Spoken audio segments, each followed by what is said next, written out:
Yeraltı dizisinde dengeler değişmeye başladı. Pınar'ın ölümü herkesi derinden sarstı. Paşa Pınar'la birlikte çocuğunu da kaybetti. Biliyorsunuz ki Don Çiçi Paşa ile Çiğdem'i nişanlayarak evlenmelerini istiyordu. Fakat ilerleyen bölümlerde Paşa Çiğdem'le nişanını atarak bu ilişkiyi sonlandıracak. Paşa'nın bu hareketiyle birlikte Don Çiçi ile Bozo da karşı karşıya gelecek. Don Çiçi şu an her ne kadar ciddiye alınmayan bir karakter gibi gözükse de Azize'ye yaptığı ziyaretle aslında sıradan bir karakter olmadığını anladık. Öyle ki Don Çiçi bu ziyaretinde kestiği raconla Azize'yi bile ürkütmeyi başardı. Sonuçta Azize'nin sevdiği bir adam olduğunu zaten öğrenmiştik. Fakat Don Çiçi'nin bunu bilmesi kendi istihbaratının ne kadar sağlam olduğunu da gösteriyor. Peki şimdi ne olacak? Öncelikle Azize'nin sevdiği adamın kesin olarak cezaevinde olduğunu bu bölümde öğrendik. Fakat bu adam her kimse çok sürmeden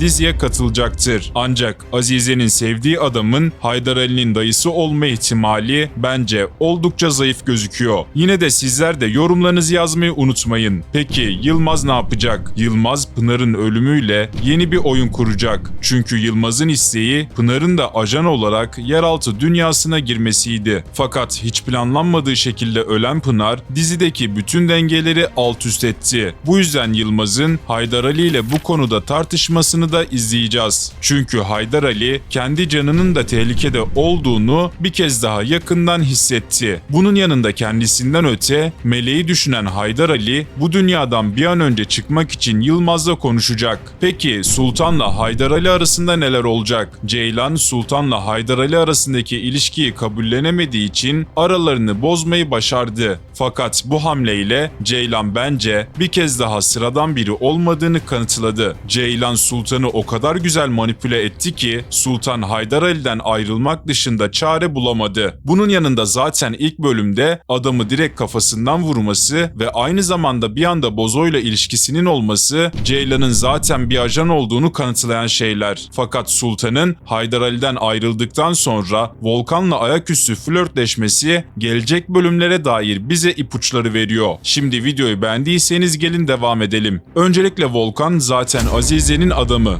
Fakat Sultan'a karşı eskiden beri sevgi duyduğunu biliyoruz. Sultan'ın da Haydar Ali ile ayrılmasından sonra Volkan'ın Sultan'ı daha sık rahatsız ettiğini göreceğiz. Sultan ise Haydar Ali'yi kıskandırmak için Volkan'la flört ediyormuş gibi yapacak. Fakat yeni bölümde bomba bir gerçek ortaya çıkacak. Bu gerçekte Volkan'ın Azize'ye çalıştığı gerçeği. Evet, Volkan aslında şu an Azize'nin maşası ve Sezai'nin ölümünden sonra Azize'nin Volkan'ı öne süreceğini söylemiştik. Fakat Yılmaz edindiği istihbaratla birlikte Haydar Ali'ye Volkan'ın casus olduğunu söyleyecek. Böylece Haydar Ali bir kere daha Bozo'nun gözüne girmeyi başarırken Bozo Volkan'ı cezalandırmak için elinden geleni yapacaktır. Peki diziye yeni katılacak bomba isim kim? Geçtiğimiz günlerde Cemal Hünal'ın diziye katılacağına dair bir haber paylaşmıştım. Evet, Hudutsuz Sevda dizisinde de rol alan Cemal Hünal yeni bölümde Yeraltı dizisinin kadrosuna katılacak. Peki Cemal Hünal